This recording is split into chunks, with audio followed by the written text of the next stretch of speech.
자, 우리 다 찾으셨으면 히브리서 9장 27절 28절 말씀 한 목소리로 합독하시겠습니다. 한번 죽는 것은 사람에게 정하여진 것이요 그 후에는 심판이 있으리니 이와 같이 그리스도도 많은 사람의 죄를 담당하시려고 단번에 들으신 바 되셨고 구원에 이르게 하기 위하여 죄와 상관없이 자기를 바라는 자들에게 두 번째 나타나시니라. 아멘.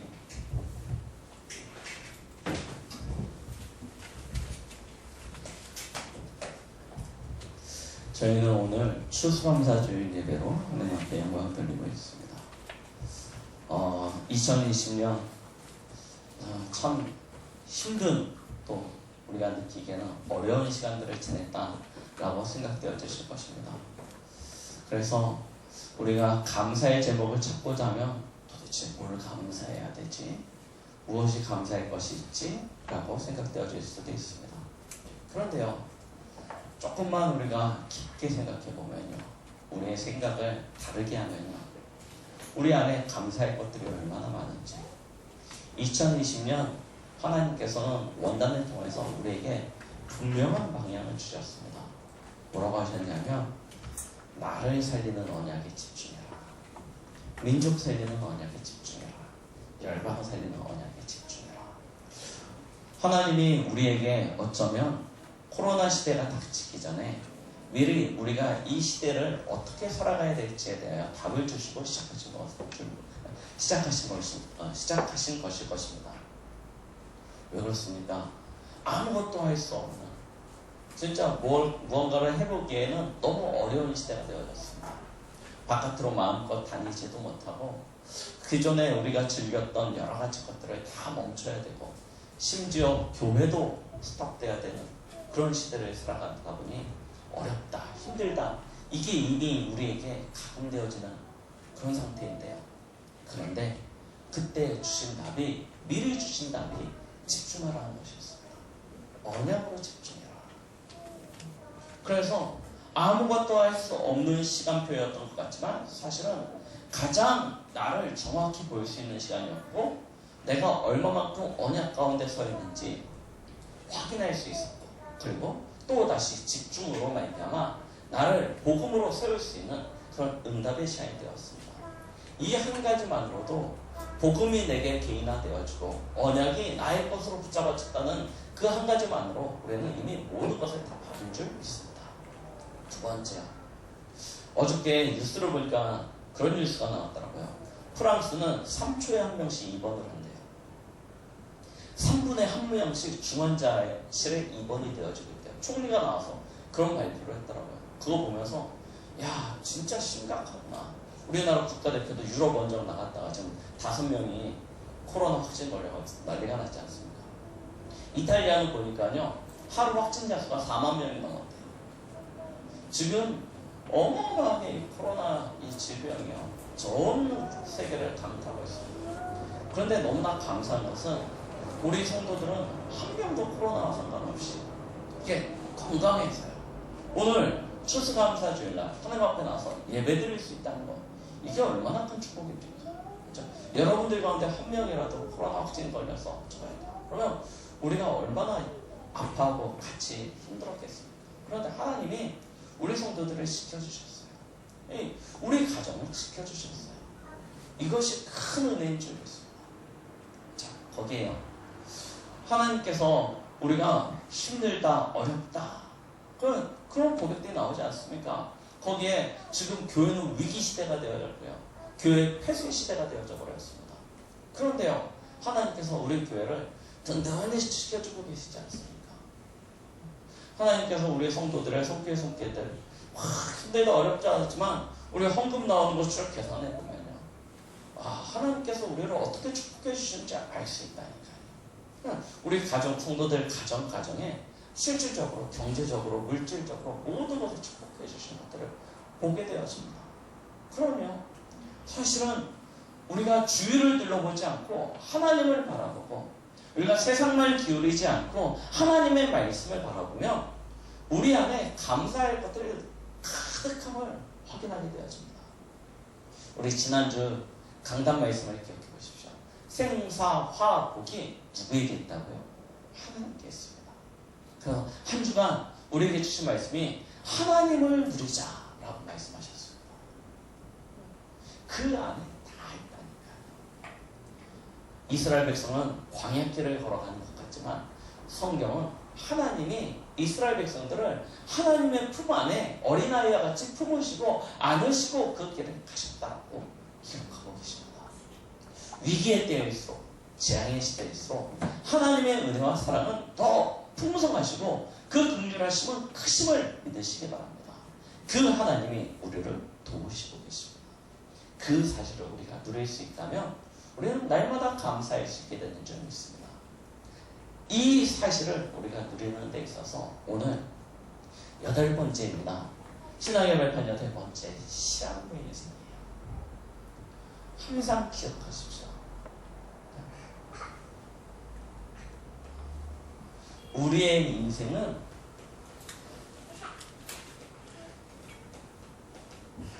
시간표가 있습니다. 우리 랩런트들은 아무리 생각해도 아직도 이해가 안 될 것입니다. 어쩌면 믿어지지 않을 거예요. 내 인생에 종말이 온다. 내 인생에 끝이 있다. 거의 믿어지지 않을 거예요. 그런데요, 시간은 지나가고 있고 우리는 결국 종말을 향해서 가고 있다니까요. 반드시 기억하시기 바랍니다. 우리의 모든 날들은 기한이 정해져 있어요. 우리는 나그네 인생입니다.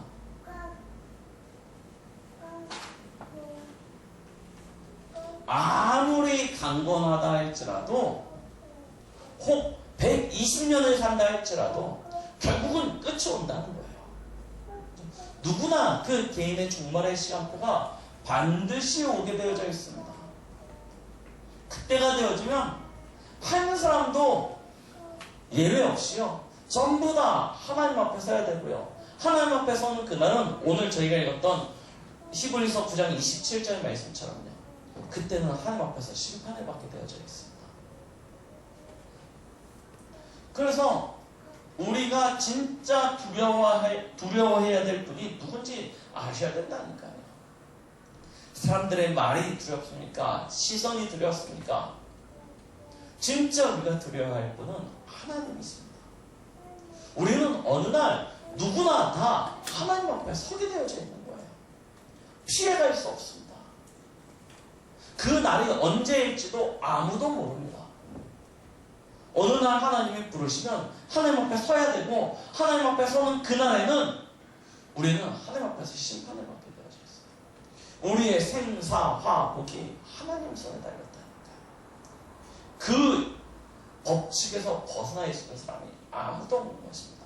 그래서 시편 90편 12절에는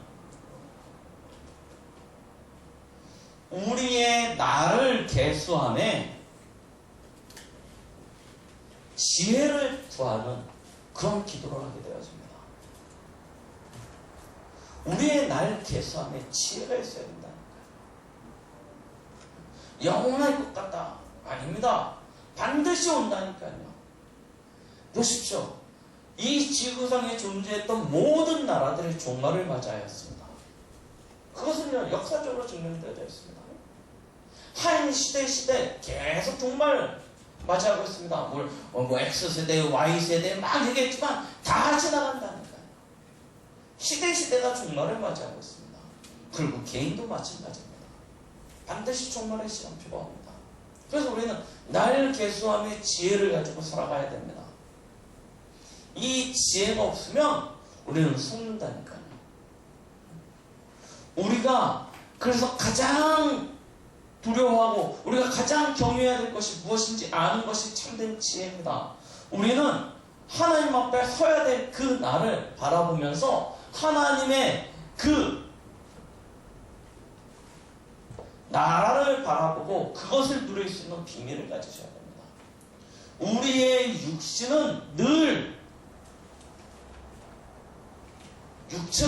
육체의 법을 따르고자 합니다. 그래서 거기에 관심 가지고 그것을 향하여 살아가게 되어지죠. 그러나 우리의 실제는요, 육체가 아니고 영의 법칙을 따라가야 되는 것입니다. 영적인 법칙을 가지고 살아가야 돼요.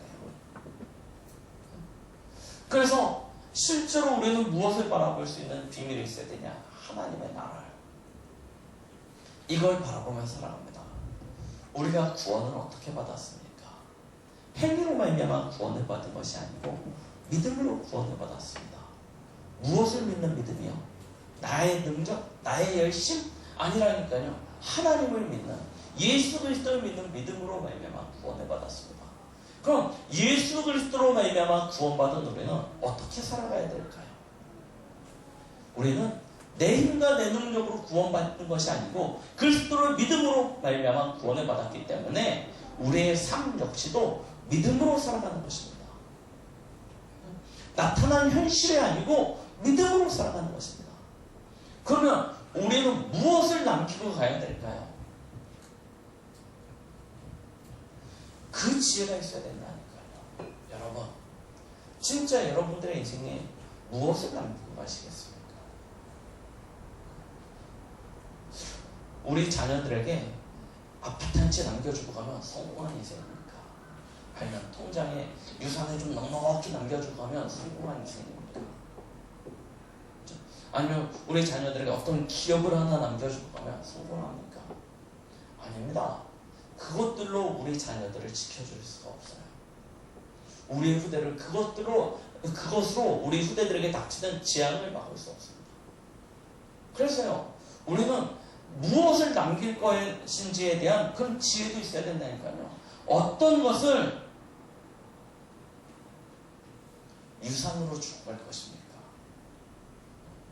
이 지혜가 우리에게 있지 않으면요, 우리는 결국 열심히 살았는데 인생의 끝에 가서는요, 헛되구나 라고 이야기하게 되어졌습니다. 자, 우리는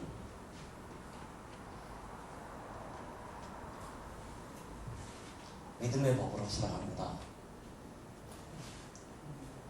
여러분들의 인생은 믿음의 법 가운데 있습니다. 다른 것에 치우치지 마십시오. 아브라함의 가문을 우리는 잘 알고 있습니다. 아브라함이 하나님의 부르심을 받고 일평생 하나님의 시험 앞에서요, 믿음으로 서게 되어지는데요. 이것이 누구에게 전달돼요? 이삭에게 전달되어집니다. 창세기 22장의 모리아산에서 이삭에게 이 믿음이 전달되어집니다. 이삭은요, 이 믿음의 법으로 일평생을 살아가면서 자신이 가졌던 믿음을 자신의 아들 야곱에게 전달합니다. 그리고요, 야곱은 그 물려받은 믿음의 법을 자기의 자녀였던 요셉에게 전달하죠. 그 언약의 여정을 통해서 하나님은요, 한 시대를, 한 나라를, 한 민족을 살리는 그런 응답을 주십니다. 그러면 여러분들이 진짜 남기고 가야 되는 것이 무엇인지 정확히 보셔야 된다니까요. 여러분들의 일평생 믿음의 법으로 사셔야 되고요. 우리 자녀들에게 이 믿음의 유산을 남기고 가는 것이 가장 최고의 축복인 줄 믿으시기 바랍니다. 이것밖에 전달해 줄 것이 없어요. 이 안에 모든 것이 다 담겨져 있다니까요. 보십시오. 성경 하나만 본다면요, 신명기입니다. 신명기 29장 1절로 14절에 보니까요, 하나님이 이제 가나안 땅으로 들어가는 이스라엘 백성들에게 약속하신 것입니다. 뭐라고 약속하냐면, 너희가 내 계명을 지켜 행하면 내가 너희에게 복 주겠다는 거예요. 어느 정도 복 주냐? 너의 모든 밭과 너의 모든 소산과 너의 떡 반죽 그릇과 모든 것에 복을 준다. 네가 들어가도 복을 받을 것이고 나가도 복을 받을 것이다. 이 약속을 주세요. 그런데요, 요 말씀 뒤에요, 15절부터 쭉 또 보면요, 반대의 말씀.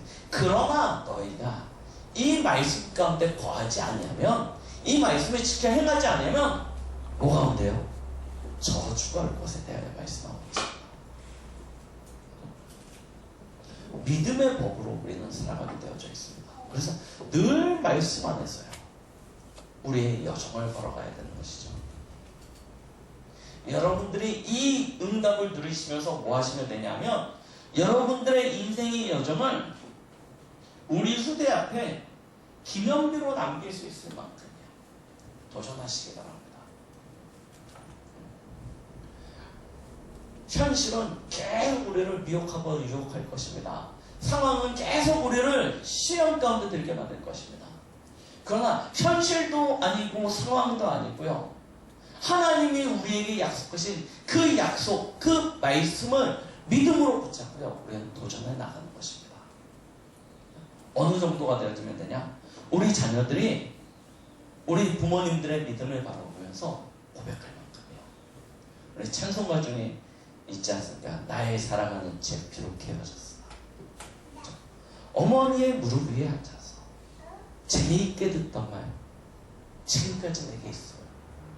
내가 잊지 않고 기억한다. 우리는요, 우리 자녀들에게 무엇을 남겨줘야 되냐?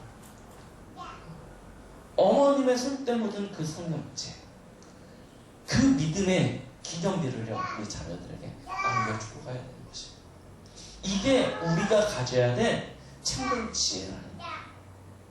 그래서요, 여러분들은 오늘 추수감사주일이기도 하니까요, 어떤 삶을 사시면 되냐면요, 항상 새 절기를 누리는 그런 삶이 되시기 바랍니다. 새 절기가 무엇입니까? 첫 번째 6월절 아닙니까? 여러분들의 삶은 이 6월절에 참된 축복을 누리는 그런 은혜가 있기를 바랍니다. 생각해 보십시오. 우리도 알지 못하는 사이에 우리의 삶이 노예되었었다니까요. 에베소서 2장 1절로 3절 말씀, 뭐라고 말씀하고 계십니까? 허물과 죄로 죽었던 이라고 이야기하고 있어요. 우리는 이미 출생 이전에 어머니 뱃속에 잉태하면서, 그리고 출생하는 그 동시와 함께 하나님 떠난 상태로, 죄인으로, 저주의 존재로, 사단에게 종된 존재로, 노예된 존재로 이 땅에 출생한 것입니다. 출생이요, 시작이 이미 이 상태로 시작되어졌어요. 하나님 떠난 죄와 저주 가운데 빠져버린 마귀의 자녀로. 그 성경에 에베소서 2장 3절에 뭐라고 얘기합니까? 본질상 진노의 자녀였다. 본질상 진노의 자녀였다. 왜 나는 이렇게 힘드냐? 본질상 진노의 자녀. 왜 내 인생은 이렇게 고달프냐? 본질상 진노의 자녀. 어떤 존재요? 허물과 죄로 죽어버린 존재. 그러니 말씀을 들어도 공중권세 잡은 자에 따라 세상 풍조를 쫓는 그런 인생을 벗어버리지 못합니다. 노예되어져 버렸습니다. 이미 사단에게 묶여버린 인생. 아무리 수고하고 애쓰고 노력해도 빠져나오지 못해요. 아무리 몸부림쳐도 이 운명과 팔자를 벗어버리지 못해요. 그래서 하나님이 사람의 방법이 아닌 하나님의 방법을 주셨습니다. 그것이 무엇입니까? 6월절 양의 피였죠. 6월절에 있는 양의 피요. 아니, 생각해 보십시오. 400년 애굽에 노예되었습니다. 그런데 하나님이 빠져나오려면 양의 피를 바르래요. 객관적, 사실적, 합리적 아무것도 안 맞아요. 뭔 양의 피를 바르고 나오라고 해요? 안 맞죠. 그런데 결국은 어떻게 되어집니까? 양의 피를 바르는 그 집은 죽음의 사자, 재앙의 사자가 넘어갑니다. 그리고요, 해방의 참된 축복을 누려요. 여러분, 여러분들의 인생에 하나님이 주신 유일한 답은 무엇입니까? 예수 그리스도의 십자가입니다. 예수님의 이 십자가의 사랑, 그 피 흘리심이 우리를 이 노예되어졌던 그 자리, 그 멸망의 자리, 재앙의 자리, 거기서 건지셨는 줄 믿으시기 바랍니다. 자, 하나님 떠난 우리 인생에 하나님 만나는 길이 되어주겠습니다. 내가 곧 길이요 진리요 생명이니 나로 말미암지 않고는 아버지께로 올 자가 없느니라. 그가 십자가에 피 흘려 죽으심으로 말미암아 우리의 과거, 현재, 미래의 모든 죄가 단번에 끝나는 줄 믿으시기 바랍니다. 뭐라고 합니까? 죄와 사망의 법에서 우리를 생명의 성령의 법으로 옮기셨다라고 말씀하고 계십니다. 너희 아비 마귀, 이게 시작이었다니까요. 그런데요, 하나님의 아들이 나타나신 것은 마귀의 일을 멸하려 하심이라. 이 십자가의 사랑은 우리의 모든 문제를 끝내는 요한복음 19장 30절 완전한 구원인 줄 믿으시기 바랍니다. 완전한 구원이라니까요. 단 하나의 부족함도 없습니다. 모자람도 없습니다.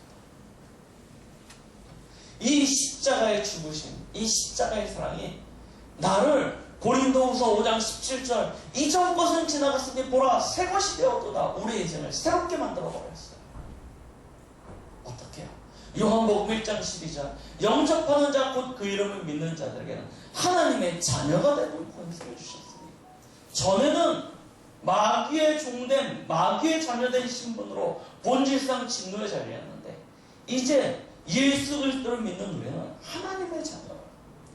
창세기 12장 1절로 3절 너는 복이 될지라. 완전 새로운 피조물이 되어진 것이에요. 이걸요 우리의 삶의 결론으로 가지십시오. 시작이 아니라니까요. 구원은 끝입니다. 모든 문제 해결해요. 이 답을 가지고요 우리는 매일매일을 살아가는 것입니다. 자, 그런데 힘드시죠? 어려우시죠? 살아갈 수 없을 것 같이 많은 문제들의 갈등들이 우리를 찾아오고 있지 않습니까? 그래서 하나님이 주신 답이 무엇입니까? 오순절입니다.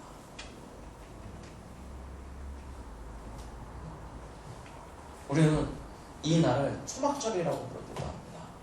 칠칠절이라고 부르기도 합니다. 무슨 얘기입니까? 광야 가운데 그 길에서 하나님이 지키셨다는 것입니다. 보호하셨다는 것입니다. 그들의 삶을 인도하셨다는 것입니다. 오순절이요. 무슨 날입니까? 주의 영이 임재하는 날입니다. 우리가 예수 그리스도로 말미암아 구원을 받는 그 순간 하나님은 고린도전서 3장 16절 우리를 하나님의 성전 삼으시고 함께 하시는 줄 믿으시기 바랍니다. 하나님이 나와 함께 하세요. 그게 곧 신이라니까요. 왜 그렇습니까? 함께 하시는 이유가 요한복음 14장 26절 27절 그가 우리를 인도하시겠다 분명히 말씀하셨기 때문입니다. 우리의 모든 것을 아시고 우리의 걸음걸음을 인도하십니다. 우리에게 사도행전 1장 8절 하나님의 능력을 주시는 것입니다. 이 능력으로 우리는 세상을 살아가는 거예요. 광야, 여러분 아마 가보신 분들도 계실 거고 혹은 영화나 이런 것을 통해서 보신 분들도 계실 거고 보십시오. 살아갈 수 있습니다. 메마르고 척박한 땅입니다. 마실 물을 구할 수도 없습니다. 뜨거운 햇빛을 피할 것도 없습니다. 사나운 사막의 그 바람을요 바람으로부터 자기를 보호할 것도 없습니다. 낮에는 뜨거운 더위가 우리를 죽일 것 같고요. 밤에는 급속도로 온도가 떨어지면서 그 추위가요 우리를 죽일 것 같습니다. 농사를 지을 것도 없습니다. 말 그대로 죽음의 땅이라니까요. 그 땅을 어떻게 살아갑니까? 무엇으로 살아갑니까? 지금도 보십시오. 지구상에서 가장 개발이 안 되는 곳이 어디냐? 사실은 저 북극과 남극이 아니고 사막이라니까요. 살 수 없는 땅입니다. 그런데요, 어떻게 살아갑니까? 하나님이요 함께 하시는 거예요. 그곳에 함께 하시는 거예요. 아침마다 만나를 주시고요, 바람을 불게 하사 새들을 보내셔서 고기를 씹게 하시고요, 반석에서 물이 나오게 하시고요, 낮에 그 더울 때는 구름 기둥으로 가려주시고요, 그 추위에는요 불기둥으로 지켜주십니다. 생각해 보십시오. 이게 숫자가 얼마요? 200만, 최소 200만 정도를 생각하고 있습니다. 200만 명이 텐트를 친다고 생각해 보십시오. 그 면적이 얼마나 되겠습니까? 여의도 땅덩어리만 할까요? 그 정도가 아닙니다. 그렇죠? 안양시 인구가 몇이라고요? 60만이라니까요. 안양, 과천, 군포, 의왕 다 합쳐야 100만이 조금 넘습니다. 그러면 텐트를 친다고 생각해 보십시오. 물론 텐트니까 면적을 작게 잡는다 쳐도요, 그 넓이가요 얼마나 되겠습니까? 그들이 추위에 떨지 않도록 불기둥으로 지키신다. 그럼 그 불길이 어느 정도가 돼야 될까요? 모닥불 만한 거? 아니지 않겠습니까? 낮에 더위에 덥지 않도록 구름기둥으로 지키신다. 그 구름기둥의 넓이가 얼마나 되어질까요? 얼마나 하나님의 역사가 큰지 그 주위에 있는 모든 이방 나라들이 그 가운데 임하신 하나님의 임재를 눈으로 볼 수 있을 만큼이요, 하나님께서 그곳에 역사하셨다니까요. 그래서 이스라엘 백성들이 오기 전에, 자신의 땅에 도달하기 전에 이미 그들이 오고 있음을 멀리서 보는 것입니다. 그 큰 불기둥이요 광야 한가운데를 지나오는데요, 이방 사람들이 멀리서 봐도 다 안다니까요. 하나님이 저들과 함께하구나. 그러면 여리고 백성들이 어떻게 되어져요? 간담이 놓는 거예요. 하나님이 우리를요 그렇게 지키십니다. 모두가 알도록, 모두가 보도록 하나님이 우리를 돕고 계십니다. 이걸요 우리가 믿는 거예요. 누리는 거예요. 결국 어떻게 되어집니까? 오늘 우리가 감사절 아닙니까? 수장절이라고 부르기도 하죠. 거두어들여 창고에 드리는 날입니다. 1년을 우리가 수고하고 거두어들여서 창고에 넣고 그 날을 하나님 앞에 영광 돌리는 것.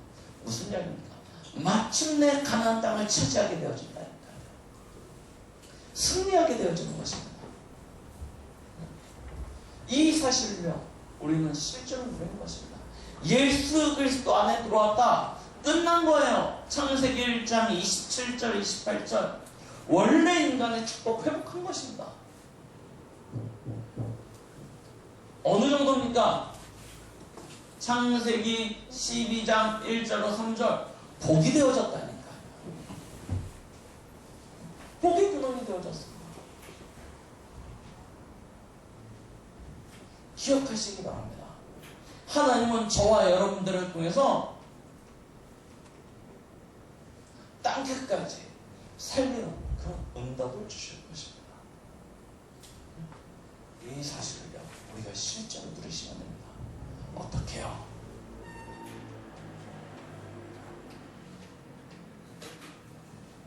날마다 이 은혜 안에, 이 축복 안에 거하시는 주를 바랍니다. 뭐 하면 안 돼? 주의하세요. 절대 섞지 마세요. 하나님이 우리에게 위기를 주신다는 것은 고난을 겪게 하시기 위해서 그런 것이 아닙니다. 하나님을 바라볼 수 있는 기회를 주시는 거예요. 여러분들의 삶에 문제가 찾아왔다. 하나님이 여러분의 인생을 고달프게 하시기 아니라 하나님의 응답을 누릴 수 있는 기회를 주시는 거랍니다. 절대 속지 마십시오. 분명히 말씀하시잖아요. 아무것도 염려하지 말라고 했습니다. 염려하지 마시고요. 빌립보서 4장 6장 말씀처럼 감사로 오히려 하나님 앞에 아뢰십시오. 하나님이 우리에게 주신 기회를 붙잡는 거예요. 왜 기회를 갈등으로 만듭니까? 하나님이 우리에게 응답하시고자 하시는 거예요. 믿음으로 하나님 주신 언약 붙잡고 하나님 앞에 염려치 말고 기도하십시오. 어떻게 그럴 수 있느냐? 늘 드리는 말씀이죠. 예레미야 33장 1절로 3절. 일을 행하시는 이가 여호와시라니까요. 그 일을 만들어 성취하시는 이가 여호와이십니다. 빌립보서 1장 6절 뭐라고 이야기하십니까? 너희 안에서 착한 일을 시작하시니까 그리스도 예수의 날까지 이루시겠다라고 분명히 말씀하고 계십니다. 그러면 속지 마세요. 속지만 않으시면 됩니다. 속지만 않으시면 누리게 되어진다니까요. 말씀드렸던 이 사실을 가지고 완전히 누리십시오. 6월절 여러분들의 인생의 완전 결론으로 가지시기 바랍니다. 그리스도와 함께 구원을 받았다는 것은 모든 문제의 끝입니다. 이 결론을 가지시기 바랍니다. 현실 앞에서요, 뭐 하시면 되냐면 오순절입니다. 하나님의 능력을 실제로 누리시라는 거예요. 여러분들의 미래 앞에서 수장절입니다. 하나님은 반드시 여러분들의 인생을 승리하게 하실 것입니다. 과거를 보고 오늘을 보십시오. 오늘을 발판으로 해서 미래를 보십시오. 그리고 그 미래를 오늘로 당겨서 누리는 것입니다. 이게 세절기의 축복이라니까요. 이걸요 항상 기억하시면 됩니다. 그리고 회복하세요. 우리의 입술에서 나가는 것이 얼마나 중요합니까? 그런데 우리의 입술에 너무 악한 것들이 나가고 있다니까요. 결국 뭐합니까? 나를 죽이는 것이 어디서 나오냐? 내 입에서 나가요. 얼마나 불신앙이 많은지요. 나를 저주하고 우리 가족과 후대를 저주하는 말들이 우리 입에서 얼마나 많이 나가는지요. 죽이는 것이 일상화되어져 있다니까요. 우리는 살려야 됩니다. 살리는 것이 무엇입니까? 감사해요. 진짜 감사하는 축복을 회복하시기 바랍니다. 현실만 쳐다보니까 계속 불평불신합니다. 말씀을 붙잡으십시오. 은혜를 누리십시오. 그러면요, 내가 감사해야 될 것들이 많은 걸 알게 되어져. 이 감사의 삶이 우리에게 반드시 회복되셔야 돼요. 감사함으로 얻는 은혜를 찬송함으로 우리가 하나님 앞에 서는 것입니다. 이게 우리의 삶이에요. 감사가 우리를 살리게 되어져 있습니다. 모든 불신앙을요 다 내버리세요. 아무리 맞는다 하더라도 불신앙은 우리를 살리지 못합니다. 사실적이고 객관적이고 합리적, 그게 우리를 살리지 않는다니까요. 우리를 살리는 것은 감사입니다. 그래서 여러분들이 뭐 하셔야 되냐면 감사로 회복할 수 있는 은혜의 삶을 사십시오. 진짜 예배 하나님 앞에 감사함으로 나오시고요. 예배를 드릴 때 받은 말씀을 감사함으로 받으시고요. 이 감사함으로 여러분들의 기도를 지키시고요. 삶에서 감사함으로 승리하시기 바랍니다. 은혜의 삶입니다. 무엇이 우리를 해야겠습니까? 무엇이 우리를 생각하게 만들겠습니까? 진짜 기억하세요. 로마서 8장 28절 말씀이죠. 뭐라고 기억하고 있습니까? 하나님의 택하심을 받은 자들에게는 모든 것이 합력하여 선을 이룰 것이다 말씀하고 계시지 않습니까? 왜 염려하십니까? 왜 걱정하십니까? 오늘 추수감사주일입니다. 그렇죠? 이 세 절기의 응답을 가지고 여러분들의 삶에 감사의 열매가 맺히시기 바랍니다. 그렇죠? 데살로니가전서 5장 18절 말씀이죠. 범사에 감사라. 이것이 너희를 향하신 하나님의 뜻이니라 라고 말씀하고 계십니다. 축복을 누리시기 바랍니다. 시한부 인생입니다. 한 번밖에 살다 가지 않는 인생인데 계속 염려함으로 불신앙으로 살아간다. 이게 얼마나 어리석은 일입니까? 날 계수함의 지혜를 하나님 앞에 구하십시오. 그리고 뭐 하시냐면 이 세절기의 떡을 날마다 누리시기 바랍니다. 그래서 우리의 삶이 감사의 열매가 맺혀져 있습니다. 그런 삶이 되시기를 예수 그리스도의 이름으로 축원드리겠습니다. 기도합니다. 하나님 아버지 감사드립니다. 오늘도 우리에게 말씀 주심을 감사드립니다. 추수감사주일을 맞이하여 우리에는 하나님이 우리에게 주신 날 기수함의 지혜를 얻습니다. 하나님 시한부 인생을 살아가는 우리 단 한 번뿐인 인생인데 하나님 우리가 하나님을 바라보는 믿음 안에서 새 절기의 축복을 통하여 날마다 감사함으로 승리하는 삶을 살아갈 수 있도록 축복하여 주시옵소서. 예수 그리스도의 이름으로 기도드렸습니다. 아멘.